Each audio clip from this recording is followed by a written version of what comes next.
What's going on, YouTube? Welcome back to another episode of Investing with Joey B on the journey of getting out of my $22,000 of credit card debt. So, just a little bit of a recap for you last time. We came back with a budgeting sheet tool that I had, and we had a total of $22,873.62. That was in the month of December of 24. And then I said to myself, it's the new year, let's get it going. And I started to keep track of my budgeting and finances to make sure that I can get everything that I need to get out of debt. So, starting off with December, we had $20,316.48. I ended up paying about $5,400, which should have left me off with around $14,838. So now into February, which is where I gave you guys a little sneak peek on the last video, how this Google Sheet has become a little bit more intricate, a little bit more, upfront to tell me what exactly has happened from last month to this month and where am I spending it, what am I adding on, what am I taking off, and, how I can really just better myself to watch my spending. So in February, this is where we left off. Last month, we had a total of $15,009 that we were going to pay off. And I actually got down to this month now, it's $16,945, which is an increase.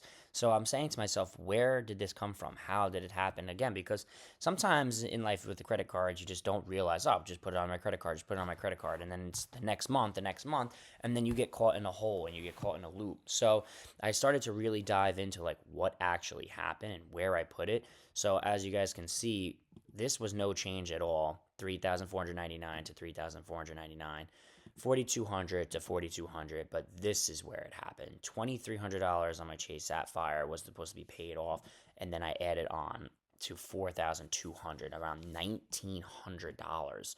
So that's what I added on the credit card this month, and that's where the difference of the payoffs have come. So my payoff should have been 15,000, but then the month of starting in February, I went up to 16,945. But again, as you can see, we're trying to have this column here as a payment. This is what I would like to pay for the month, and this is what I end up paying. Sometimes it's a little bit more, sometimes it's a little bit less. It really just depends. But for the month of February, I had $2,500 to be scheduled to come out of the account to pay for these credit cards, and I actually paid $2,700. So I paid a little bit more, which was nice. But it still didn't happen to the fact that I had to add on $1,900. So overlooking here, this is my total for the month of February after paying everything off. It should be at $14,356, but let's see how it goes into the month of March. So I added around $1,900 from January to February. So hopefully going into February to March, maybe I didn't add that. Let's check.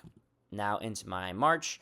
My last month of February, I was supposed to have $15,030, and I ended up going back to $16,284. Okay, so this is where it happened again. My Chase Sapphire at $3,200, and I put on to about $4,266. So I added on another $988 onto that, even with my payment last month, trying to pay it off. So, and now also on the interest, I'm getting some interest on some cards, and on this Chase Freedom, the last month, I had $674 on it, but I actually did not pay it. I ended up just waiting for it. It was about $635 last month, so I gained a little bit of interest, but for that month, we just had to hold off on it for one bit, and then we said to ourselves, like, all right, the month of March, this is where we're going to take it off and, do our best we can. So it actually was helpful because we ended up paying a little bit more this month again, like about $400 more, and then we also added on this, and we paid this off as well. So just a little note, just so I could see how I'm getting from 15,000 to 16,200. But after this whole month, I should be down to 13,208, 329. So, I took off about $694 this month, and rolling into the month of April, you should see too. From last month, we had here $13,329. We started off with a total of $16,289, which you see here. We did have that. We should have that. So now I'm kind of just dragging it into the next month to see how I'm really doing. And then I add in another column here on my budgeting spreadsheet where how much I added on, my interest, and what has happened basically for that month. So $13,329 was supposed to be a payoff. and my total debt was 16,289, and I went up to 18,000. So again, even though my payoffs are happening, I'm still adding on, and I know this seems like a huge jump from 13,000 to 18,000, but in reality, it's adding on that much, but I'm paying off this much. So again, I'm spending more than I'm making, which is not good. And this is why I have this budgeting tool to see what I'm doing, is see and really deep dive down into like what's going on. So again, my Chase Sapphire, I added on about $2,800, and I actually opened up a new card for $1,100, and my interest, and I added on 300, and I added on 600 here, and it just was a really rough month. And again, not making excuses, but this is life, and this is how people start getting into the hole and start getting into the loop. So I'm just kind of keeping it open and transparent here that things come up, and unfortunately we had an emergency that we had to put on our card, and we had to open up another card that we had to pay off this bill, and I wasn't going to drain my life savings and not have anything for the next month. So again, we do have like a house to pay for, we do have a dog, we have like other things that we need to pay for. So sometimes you just have to add it on and just hope for the next month you really just stop with the spending, and trying to find some things to save on, not eating out and not going out and not spending money on vacations, and just really, really trying to figure out what's going on. So, unfortunately, for this month of April, I put on about almost $2,000 on our credit card. So, instead of having $13,000 to pay off, we bent back up to $18,000. And hopefully, after this month, after everything's all said and done, we're going to be back down to the $16,200 mark. But again, a lot of these cards, and I'm really trying to be, positive on things. Like this card, we're not putting anything on it. This card, we're not putting anything on it. Chase Sapphire is our main card, and this Amex card is our main card as well. So our goal is to have these two being our main cards. Discover, we're paying off, and we haven't put anything on it. We haven't even used it. We actually cut up the credit card. It's in the garbage.